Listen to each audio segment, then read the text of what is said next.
Well, a very beautiful evening, viewers. This is Political Spotlight with Macy on Kaftan Television, and we are reaching you live from the nation's capital. I am Macy Emelite.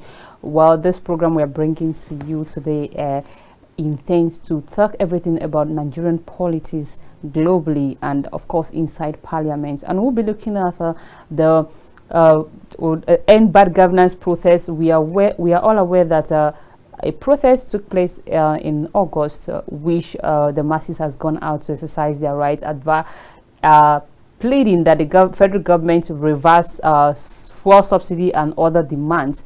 We see how all that went, and again, organizers and still Nigerian individuals have come again to say that their needs were not met during the end bad governance protest, and has taken it up again to say that another protest would happen on the 1st of October. That's where our discussion will be focusing this evening, and of course someone will join me in the studio to analyze that. But before we get to the segment, let's bring you up to speed with our political roundup.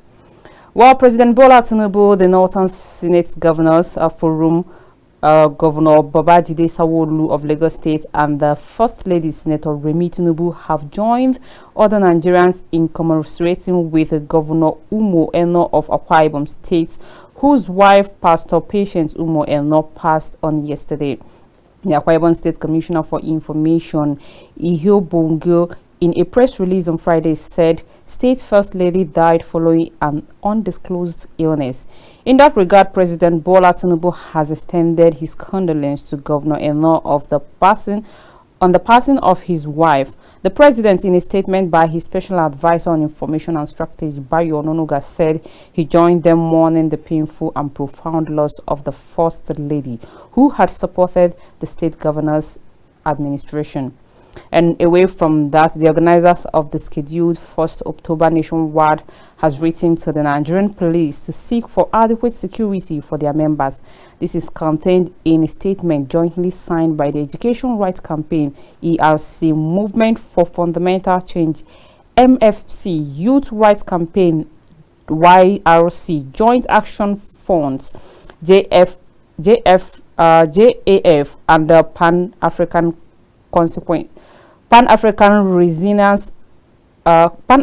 Resilience, I beg your pardon. In a press briefing on Thursday, Hassan Soweto, National Coordinator of the Education Rights Campaign, ERC, called on Nigerians to engage in peaceful protests against the poor policies. The organizers noted that in Lagos, the protest will commence at Ikeja on the bridge at 7:30 a.m. with participants marching through various streets to raise awareness. They also asked Olaruwaju Ishola, Lagos State Commissioner of Police, to provide adequate security for participants in line with the Police Establishment Act 2020. Now, the former Minister of Communication, Adebayo Shitu, has advised President Tinubu to be cautious in dealing with the right-hand men who would recommend persons for ministerial offices. Adebayo Shitu said it was important, especially as there are reported plans for a cabinet reshuffle. According to Shitu, some members of the President Kishin cabinet, who should be on the lookout for technocrats to be appointed ministers, have vested interest and would only recommend their persons. And now to election matters, the governor-elect of Edo State, Senator Mondo Pobolo, has promised to be a servant of all people of the state. He made the promise after All Progressive Congress APC National Chairman Dr. Abdullahi Ganduje, Chairman of the Progressive Governors Forum, and the Imo State Governor Hope Uzodinma and Senator Adams Oshomole presented him and his deputy Dennis Idahoso to present President Bola Tinubu at the presidential villa in Abuja. This was shortly after Pobolo and Idahoso received their certificate of return as Edo State Governor-elect and Deputy Governor-elect from the Independent Electoral Commission, INEC. Recall that INEC had on Sunday declared Okpobolo of the APC as the winner of the September 21st governorship election in Edo State. And still on election matters, People's Democratic Party (PDP) candidate for the Edo governorship election, Asua Ihodalo, has declared that he would go to tribunal to claim his stolen mandate. Speaking on a televised interview On Thursday, ADENOLA declared that his party avoided vote buying during the election, and more than 116 polling places failed to use the Bithoma Voters Accreditation System, known as the BIVA. ADENOLA came second with 247,274 votes in the recently just concluded election, while Olumide Akpata, candidate of the Labour Party, came third with 22,763 votes, while APC candidate Opoholo was declared winner of the September 21st election by the Independent National Electoral Commission, INEC, after receiving 291,667 votes. And that's all we can take on the political roundup. We'll quickly go on a short break, and when we return, the conversation begins fully. Do stay with us.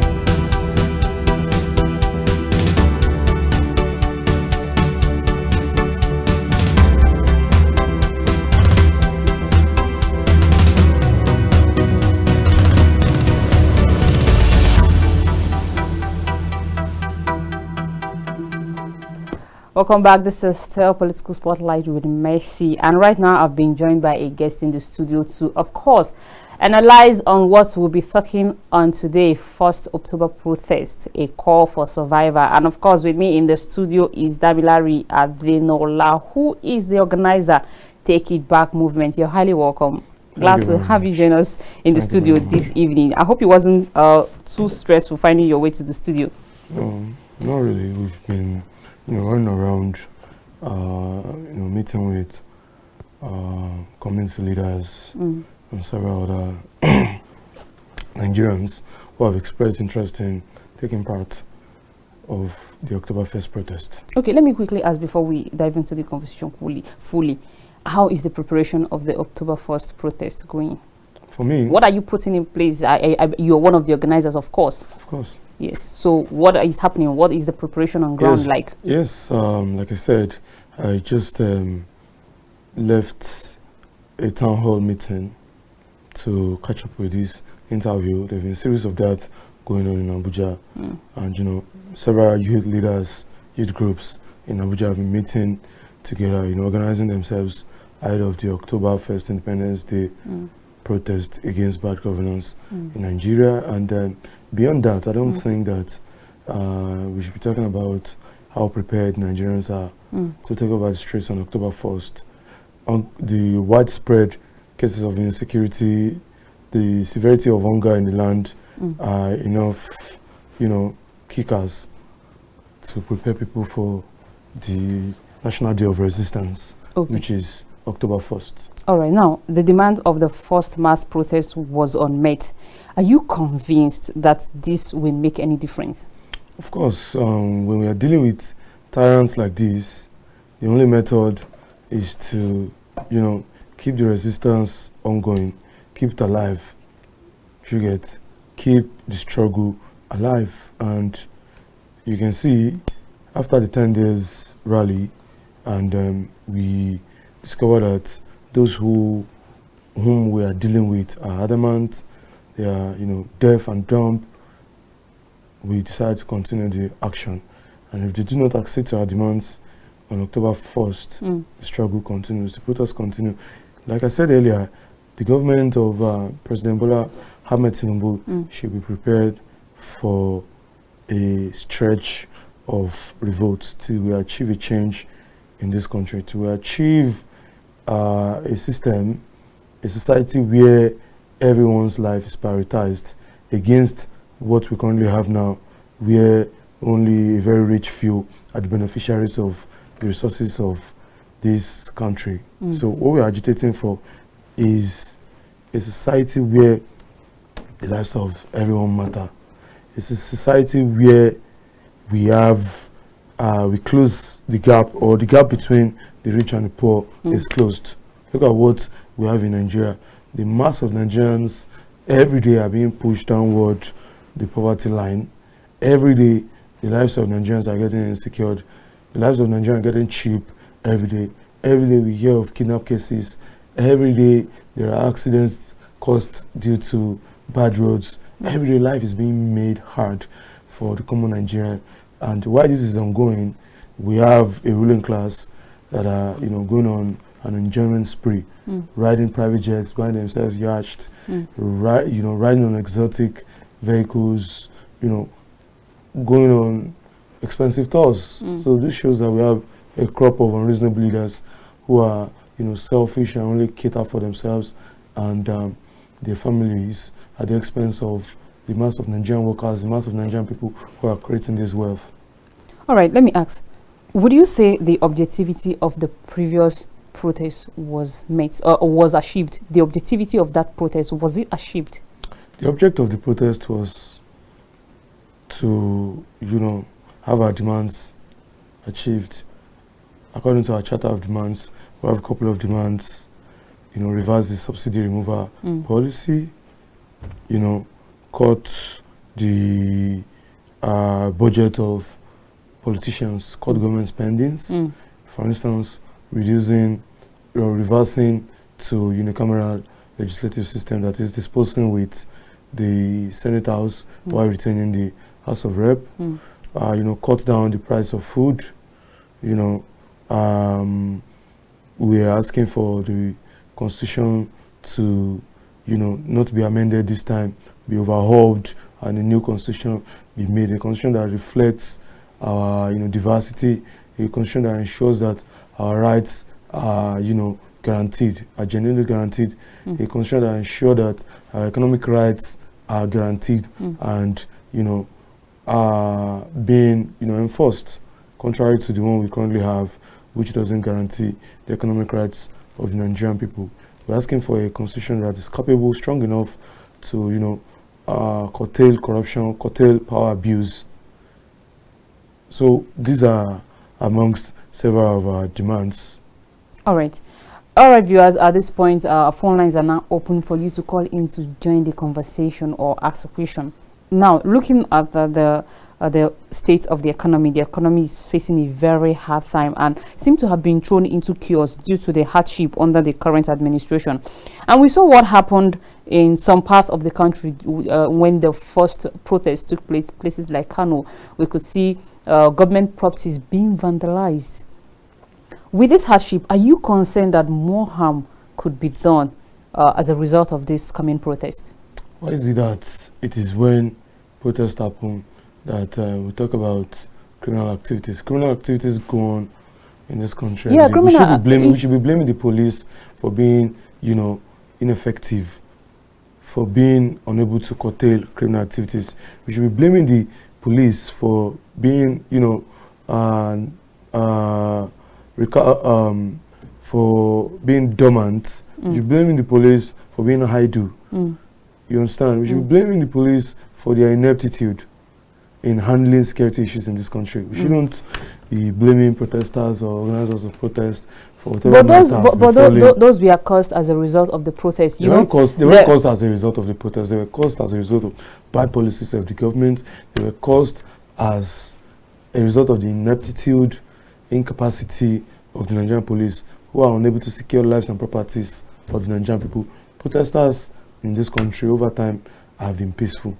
If at all there are cases of violence, they've been sponsored by the government or the police officers who usually provoke violence at peaceful protest. Most times in this country, you would see that it's police officers who usually, shoot tear gas into the air. They're the ones who usually beat journalists like you at protest grounds. They should be the one you are condemning. They should be the cause of your concern. Police officers who usually met violence on protesters, who usually beat journalists at peaceful protests. What I'm saying is, we could see videos that fomenters of violence. We could see videos from the Kano State protest, where the traffic lights and some of government properties, and not just government properties, even individual properties, you could see where hoodlums break into stores, people's stores, to take their goods, to steal certain things. You and I know that in this country, what I am. You and I know that in this country, it has become a usual strategy of people in government, politicians, APC and PDP specifically. It has become a strategy to recruit, vandals to destroy government properties so that they can, have a fake reason to demonize the protest and clamp down on protesters. Over time, protesters in this country are peaceful. And what, like I said earlier on, we should be addressing are the fundamental reasons why these things even happen in the first place. All right. Let's quickly hear from this caller before we forge ahead. Hello, very good evening to you. We're glad to have you join us on the show. Your name and where you're calling us from? Oh, your name, please? My name is Mohammed, calling from Abuja. Mohammed from Abuja. Oh, please go ahead with your thoughts. I thought you don't need that October 1st protest at all.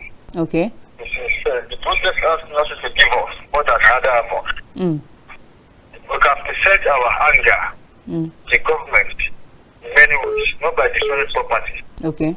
If you see the people that are talking about the protest, they are just using some people. After that protest, they will travel out. Okay. So why do you have to say how to report that we destroying what belongs to government, what belongs to other people, why we are not complaining? That's when you appreciate the problem. All right. All we need to do is just to work on ourselves, number one. The only problem we are talking about is government. We need to take ourselves too. Check your media houses, check churches, check mosques, check where to check yourself. Let's work on ourselves first. Am I sincere, myself, to get safe to this country? There is not that you have mouth. Who is pure in this country now?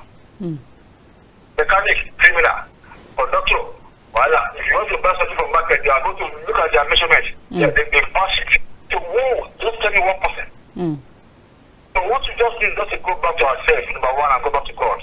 All right. Then we'll get the solution to the job problem. All right. Thank you very much for your contribution. Let me ask. I respond to him. Okay, please go ahead. All right. First of all, he addressed, or he erroneously claimed that the protests will not achieve anything.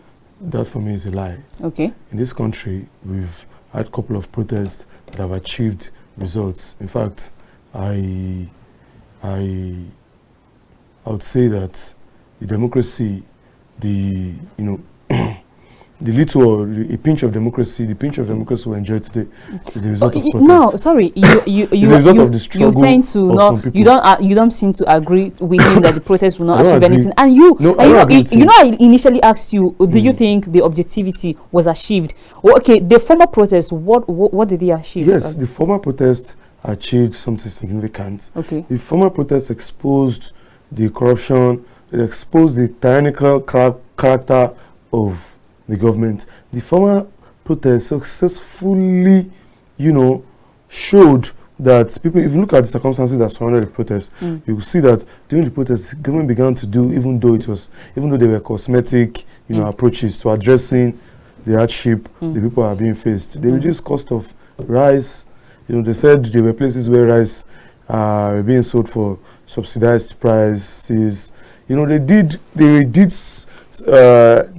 started running up and down to ensure that they come up with several cosmetic approaches, even though they weren't enough, even though they weren't what we're asking for. But what I'm trying to say is that the protest successfully ensured that people in power were being held accountable and responsible for quite a number of years. Since the NSAS protest, the government has, we've been witnessing a government who's been feeling like, they are greater than people, they're big, they've been irresponsible, we've been faced with impunity, but the protests put everybody on their toes. The protests ensure that people realize their power.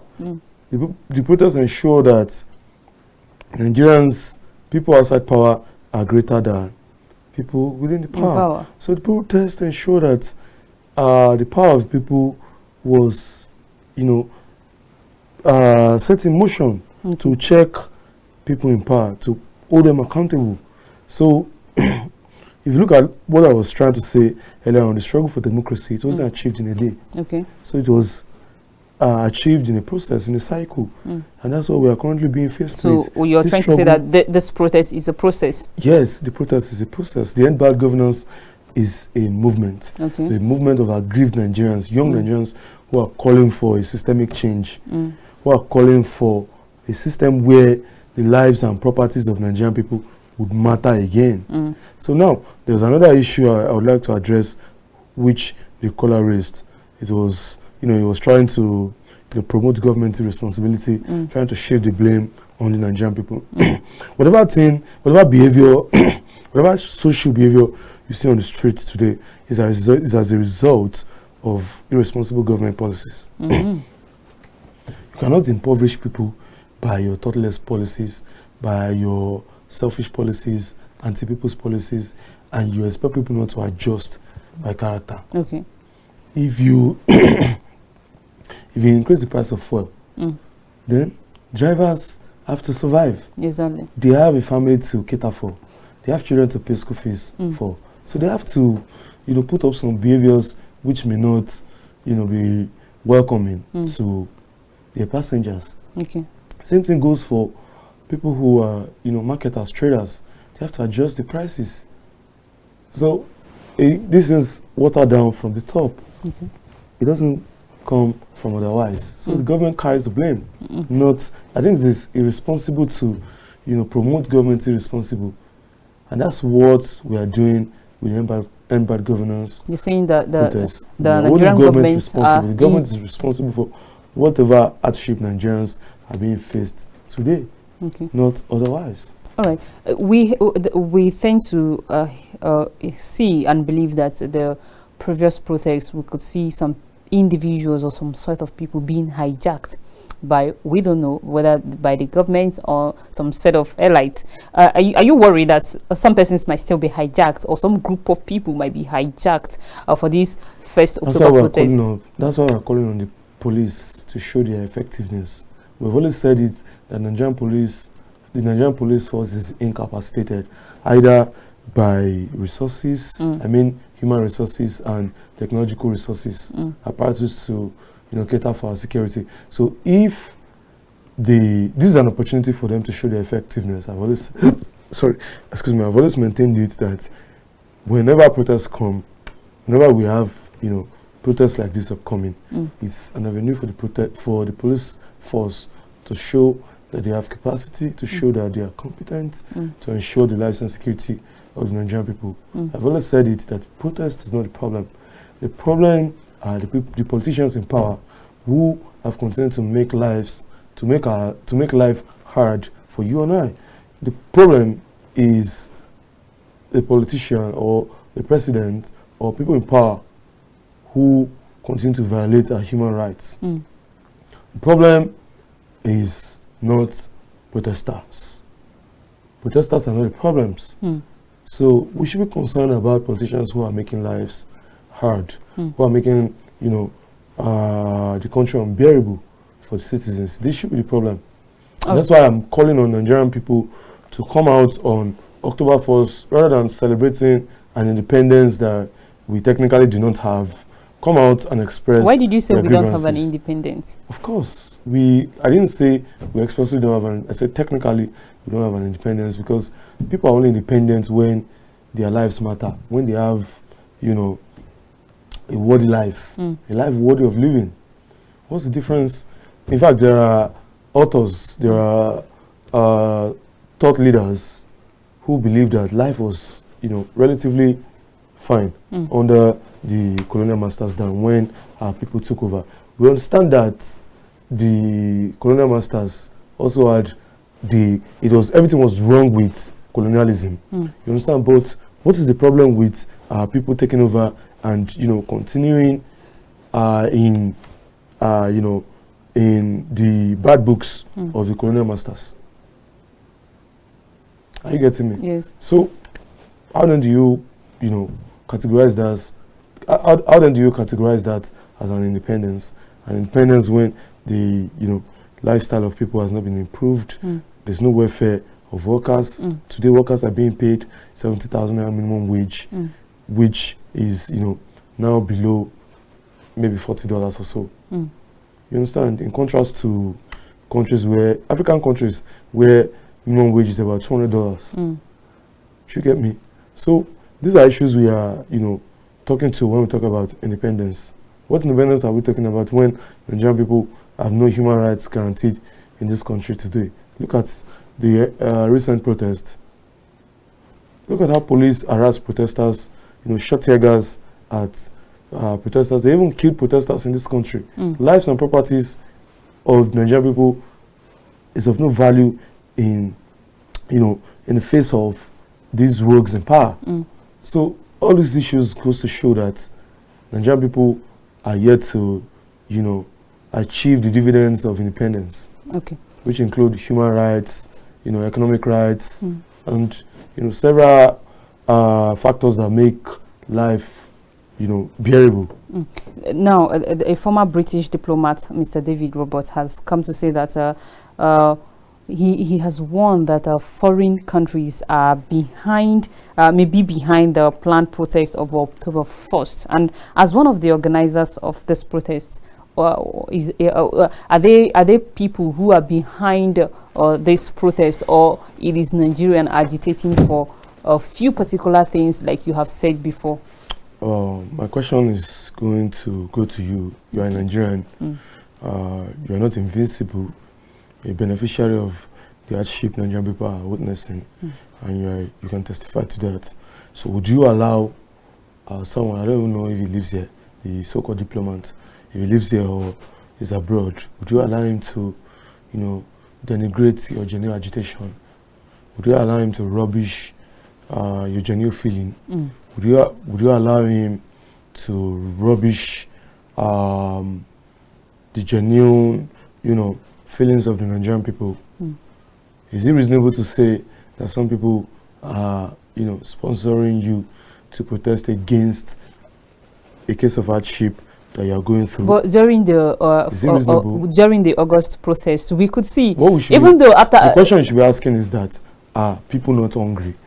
Yes. Are things not hard? People are hungry. How much is food? Do you know how much a dollar costs today? A dollar is about 1,700. Do you know the implication of that? Prices of goods, food goes, breaks the ceiling. I'm not disputing Anytime, each time dollar goes up, prices of food soar. I'm not disputing the fact that things are hard, the hardship is telling on Nigerians. So now let me ask you something. So is it not ridiculous to say that some forces, some external forces, if there are people who are sponsoring this protest, it is government ineptitude, it is unreasonable government policies, it is exorbitant government spending. These are the issues sponsoring the protest and the widespread hunger in the land. These are the fuel for the protest. But before the protest took place, we could see some persons, group of people who are being sponsored to who are being sponsored to protest against the protest. I am not saying no. We saw them on the internet. These are the antics of the government. We saw them on the internet. Government protesters now. Those are and you could see the turnaround of events during those moments you are alluding to. We were at the National Stadium. I don't know if you were on ground. Pro-government protesters who were recruited by politicians to counter genuine protesters. They turned around to join the protesters. Some of them we watched on the television who were complaining about the hardship in the country, even though they were being mobilized to speak against the protest. But they couldn't do that. They couldn't speak against their experience, because people are experiencing hardship, and then you give them money to come and speak otherwise. It's not possible. You can't speak against what they're experiencing. And that's what I'm telling you. Is it reasonable? Is it reasonable for somebody who most likely lives outside the country, who doesn't experience what you and I are experiencing, to come and tell us that the general agitation of the Nigerian people is being sponsored by, I don't know, by whoever it thinks? Now, this administration is just about 1 year and 6 months into office.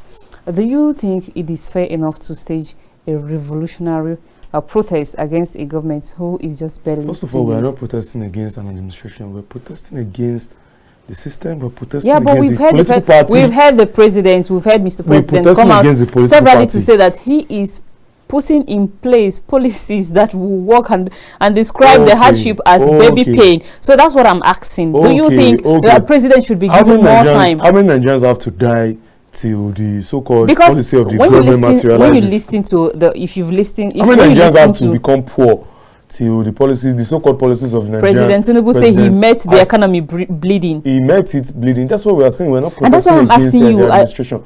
We aren't protesting against the administration. We're protesting against the system. We're protesting against the political party sponsoring these, wicked politicians to rob the Nigerian people, to rob the resources of the Nigerian people. Now look at it. They're saying that the economy is, going through a tough time, isn't it? Yes. They're saying that they're putting in place policies that may, occasion, according to them, temporary hardship, isn't it? Before 10 turns around, according to them. Now, why doing this? They have not cut down. Excuse me. They have not cut down their exorbitant government spendings. Recently, we saw the government.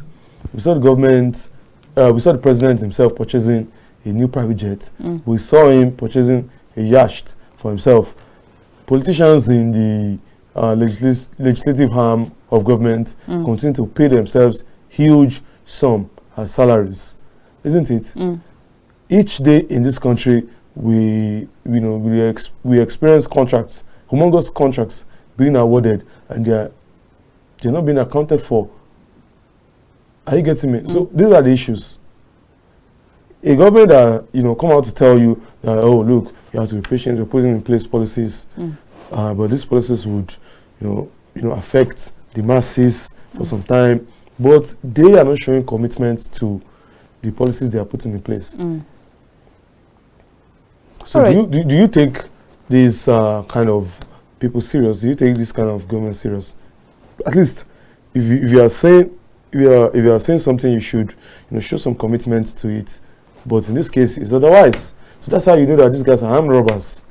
But we cannot dispute the fact that whenever there is a protest, as much as sometimes it might meet the objectivity of achieve the objectivity, but we cannot run away from the fact that each time a protest happens, it gives or it plays one havoc or the other. Like I make reference. That's a lie. We've had several protests in this country that were peaceful. Yes. In fact, please. Most of our protests, all our protests have been peaceful in this country. There haven't been loss of life and properties. I've said it. The end government there is listen to me. The protesters, the genuine protesters, people who are genuinely hungry, people who are, whose lives are insecure, who have you experienced first-hand insecurity in this country before? Have I experienced what? First-hand insecurity in this country before? I pray you don't fall victim. When you fall victim one day and you protest, and some people tell you that, oh, don't protest, you know how it feels. You will know. When I am sure that journalists who are being beaten will not come on this seat and tell us that, when people protest, there are usually cases of havoc. You wouldn't do that when you fall victim of what we are protesting against. You don't come and sit here and tell us that protests are usually not being peaceful. I told you. No, the thing is, I'm not disputing the fact that people have the right to protest. Of course, and that's what we should be talking about. Do people have the right to protest? Yes, people have the right to protest. Yes, so why are you worried about whatever happens? You should be calling on the security agencies to protect the lives and properties of the people, and not putting a blame on protesters. That's what you are doing. No, I'm not putting a blame. We are trying to look at the fact. You are preempting protesters. I am not. That's what you are doing. Why are you worried? I am not. You should be worried about your life. You should be worried about your safety. We are all worried about life and the future. In this country today, there's no security of lives and properties. That's what you should be worried about. You should be worried about the rate of dollar that keeps skyrocketing each day and night. That's what you should be worried about. You should be worried about politicians who are siphoning your money. You should be worried about politicians who every day reduce the quality of life of Nigerian people. Those are the things we should be talking about. Those are the things we should be worried about. No, you should be worried about declining state of human rights in this country. You should be worrying about declining freedom of the press. Are you getting me? Yes. And you should put this blame on the politicians. You should put the blame on people in power rather than, you know, preempting protesters. Rather than worried about the outcome of protests. Because we should be worried, because when things like this happen, if you need to be worried, then you should be, you know, directing your questions. You should be worried, or you should be calling out people who are responsible for protecting lives and properties. If we as media have always hold the government accountable. Use this platform to call on the IG. Use this platform to call on the security agencies to ensure that while the protests go on, the lives and properties of Nigerians are being secured. You said when we began the show that Nigerian police are not doing enough. Now, are you convinced that they are doing enough? And what I'm trying to say, I'm not convinced that they are doing enough. You're not convinced that they are doing enough, and that is why we saw in the case of NSAS protest, lots of life were lost. Who were the ones who sponsored the killing spree? I am just asking, are you concerned? It's just, are you concerned that there must still be an occurrence of this again? Why should we be afraid of our own, you know, government? Why should we? Although we know that we have a terroristic government, you know, but that's why we are calling on Nigerians to wake up to this reality that we don't have people who love the people in power. The crop of Nigerians who, you know, are fortunate to be leaders are wicked people. They are thieves, they are terrorists, they have no interest of the Nigerian people, and they should be sent packing by all means. And that's why you and I would sit here today and be debating, you know, probable acts of violence, which are, you know, usually sponsored by the government. Because we've seen them happen over time. Because we've seen the government use state apparatus to oppress Nigerian people who are genuinely calling for a change, who are genuinely calling for an improvement of their lives. All right, Damilare, I'll come back to you. Who are genuinely calling for respect of human rights in this country. This caller. Hello, good evening. Oh, we lost that caller. Okay, please go ahead. Yes, that's what I'm calling on Nigerians to, you know, take their own conditions seriously by joining the October 1st protest and calling for, you know, a change, calling for an improvement in their lifestyle, calling for, you know, an amelioration, in fact, a total, you know, a total solution to the current hardship that is being witnessed. Now let's talk about trying to prevent the loss of lives, properties, both government properties and individual properties. This conversation you should be having with a security agent. I am asking you because you're my guest here today. And what I'm saying, you are a Nigerian, but you are a protester. Yes. What I'm interested an organizer. Yes, I'm an organizer. I'm interested in, you know, seeing Nigerians come out on October 1st to express their fundamental human rights, which is being granted by the Constitution. You didn't even allow me finish my question. You don't even know what I was going to ask. I'm interested in seeing the government, you know, responsible. I'm interested in seeing the government, you know, acceding to our demands, to, you know, according to our charter of demands, you know, at least show commitments, pick 5 of our demands and accede to that. That's how we know that, okay, yes, we elected you to these offices and you're responsible for us, you know, according to the oath of, you know, allegiance, oath of office that you took, to be responsible to the Nigerian people, to respect their demands, respect their interests. Well, you didn't allow me finish my question, but I will still repeat it. But let's quickly hear from this caller. Hello, good evening.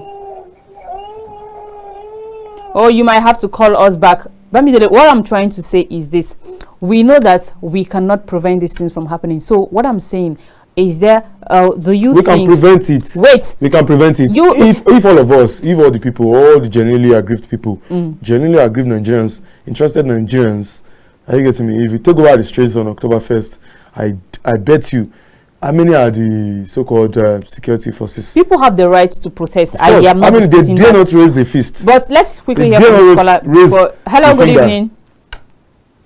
If the Nigerian people, you know, realize their power. If you can hear me, good evening. Oh, sorry, you might have to call us back. What I'm trying to say, if Nigerian people realize their power and in mass they take over the street on October 1st, the security forces have no strength to take on the Nigerian people. what I'm trying to say, there are still some persons, and I feel this is because some persons are not well informed. It is the right of Nigerians to go out and exercise a peaceful What are you worried protest. about? Are you worried about what I am worried about? Do you think there is need for to sanitize or to educate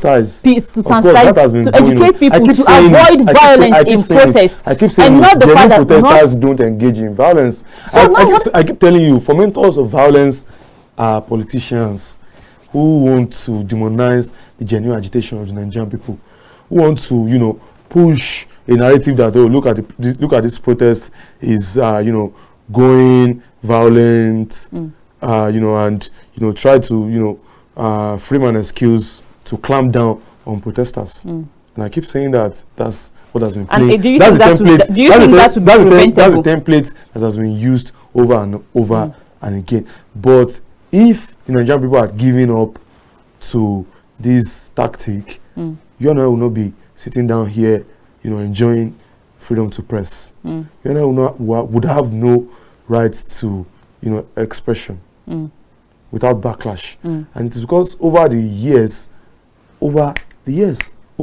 since independence, Nigerians have continued to, push and push.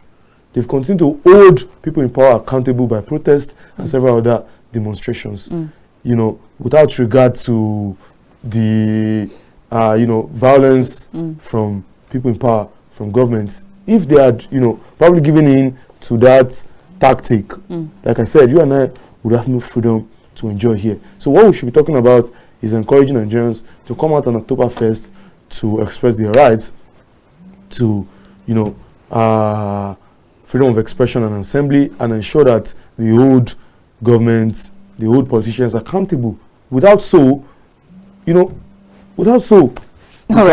cannot expect what would come after that. All right. And like I said, the freedom you and I are enjoying today are born out of series of protests that our forefathers, our fathers, our parents, our brothers and our uncles have, engaged in. It's the struggle that our fathers, our mothers have put on over the time. All right.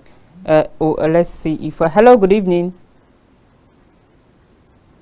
Hello, good evening. Can you hear me? Hello, good evening.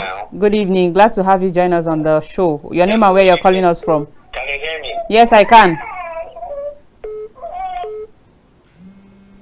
Oh, you might have to call us back. There is even a cry of baby. Hello, good evening. Hello, good evening. Oh, glad to have you join us on the show. Your name and where you're calling us from? Hello? I can hear you clearly. Your name and where you're calling us from? Hello? Oh, you might have to call us back. Can you hear me? Now, do you think it is preventable? Do you think it can be prevented for protests to happen without violence?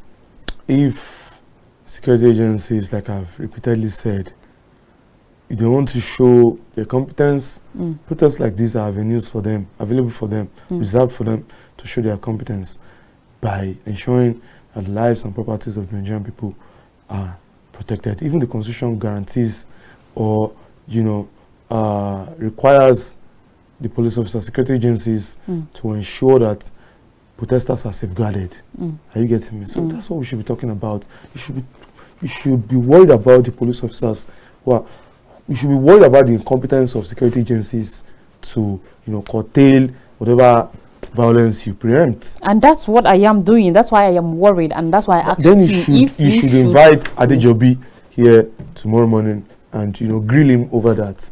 Of course. Not a genuinely concerned Nigerian like me, not a battered Nigerian, not an hungry Nigerian like myself, who is always saying that October 1st is an avenue for me to hear my grievance, to hold government accountable.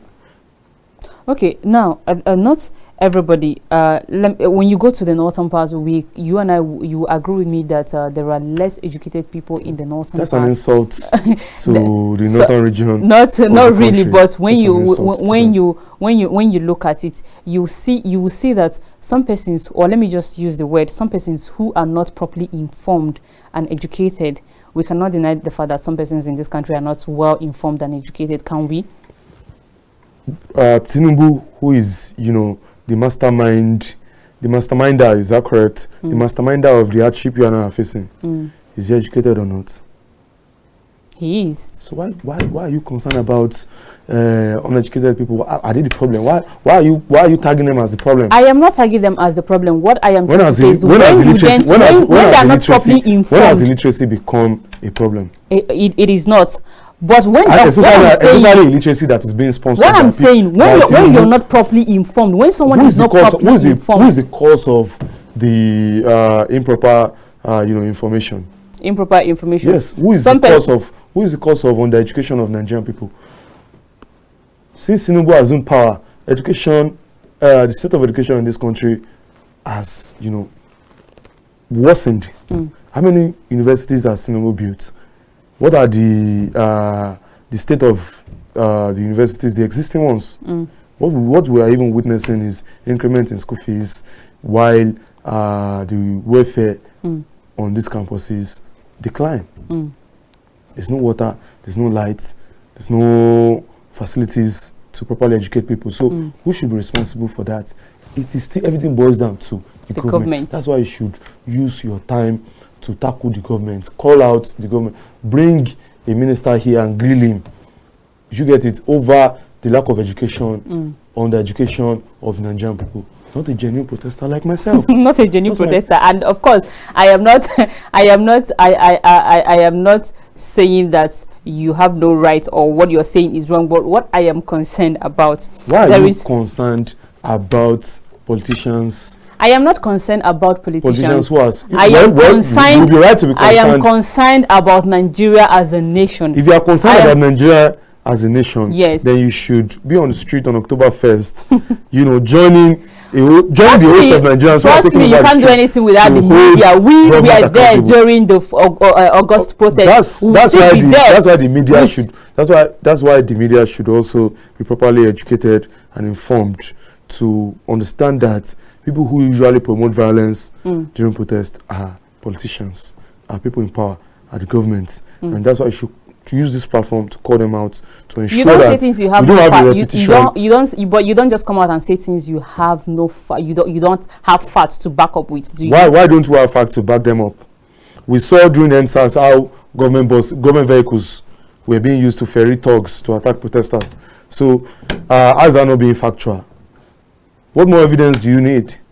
Then let's go to what happened. Didn't you hear how much was alleged that the government budgeted to quell the protests? Didn't you hear about that? Are you not in Nigeria? We are all in Nigeria and we are in this country together. Why are you talking as if you are oblivious of these issues? I am not oblivious of it. What I'm trying to say, okay, let's take for instance, there are some persons, just like you said in the beginning of the show, that some persons were giving money to protest against peaceful protesters. Who gave them the money? That is what I'm saying. Politicians, wait, government. Because some of them were not properly informed. But I will get to that. It's not because they were not properly informed. It's Hello, good evening. The government has impoverished them to that extent that they can take 5,000 naira to speak against their experience. And now that is where being informed becomes effective. But that is where being informed, that is where being informed comes in, because when you're properly informed, you know that what you're fighting for is your future, that of your children and your children to come. So compared to the 5,000, and some persons, but we still saw some persons who came out to protest against protesters. That's a lie. We saw. We didn't see some group of women from the north who were protesting against. Happened, the ones they mobilized in Eagle Square. You will only say few people. They were deceived. These people were deceived. That's a lie. Because they are not informed. No, they were scammed. The government is a scammer. Are you getting me? They were deceived that they were coming to, I don't know, I cannot recall, but they were deceived that they were coming to, have an empowerment program, and they only got there and discovered that they were being handed banners, showing support for the government. Let's quickly see. Hello, good evening. Hello? Good evening. Can you hear me? Hello? I think you might have to call back. The network is really being a problem this evening. I'm sorry for that, but you might have to call back. All right, yeah, I'm listening. What I'm telling you is that, for instance, those who were mobilized to the Eagle Square were being deceived. they were told that they were coming for an empowerment program, only to get there and discover that they were being mobilized for an actual job, being mobilized to speak against their own experience. And what was the turnout of that event? What we saw was an embarrassment. They embarrassed the people who mobilized them. They called them all sorts of names, called them thieves, scammers. So was it not counterproductive? It's not possible to, mobilize people to speak against their experience. It's what they are experiencing now. It's what they are experiencing. People cannot be hungry and you tell them to say that they're not hungry. Would you beat a child and tell them not to cry? Okay. Now, what do you make out of those who think that President Tinubu's administration should be giving more time for the policies that is being put in place to, marshal? What do you think about that? Well, I would say that the quarter where that sound is coming out from is the one which houses beneficiaries of the ineptitude of the government. Are you getting me? I'm sorry. Let's see if we can hear from this. They're the ones benefiting from the loots. Hello, good evening. Because if you don't benefit from, you don't benefit from the incompetence, the corruption. Can you hear me? I can hear you. Good evening. Good evening. Glad to have you join us on the show. Your name and where you're calling us from. You have just 60 seconds. Sure, I'm calling you from Kogi State. All right. Please go ahead with your thoughts. My thought on the protest is that the government doesn't want the people to be heard. Unfortunately, we have a government in Nigeria that does not listen to the masses. Okay. The government is supposed to listen to the masses and know exactly what the masses want, and not to counter the protest. You see, before the protest, the government pays some people to come and protest against the protest. What direction to go with? All right. We are protesting before the protest. All right. There's a sign of ineptitude of the government, just like he said. So the politicians and the government are trying to put us in a matrix. It's better we escape the matrix by ourselves. All right. Thank you very much. We can offer ourselves is the day will be hard. All right. Thank you. Thank you very much for your contribution and have yourself a wonderful day. Hello, good evening.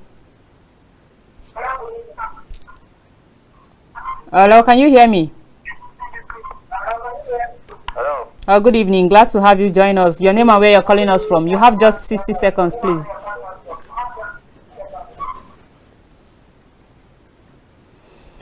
Sorry, you might have to call us back. Now we are out of DAMILARE. Before you go, you said at the beginning of the show that Nigerians will continue to protest. And what happens if the government continue to play or to pay deaf ears to the waste and plight of the people?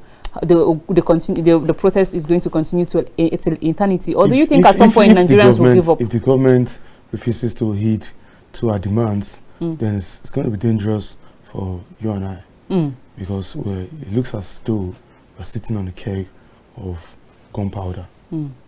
What do you think will be the result of the continuing or the continued impoverishment of Nigerian people?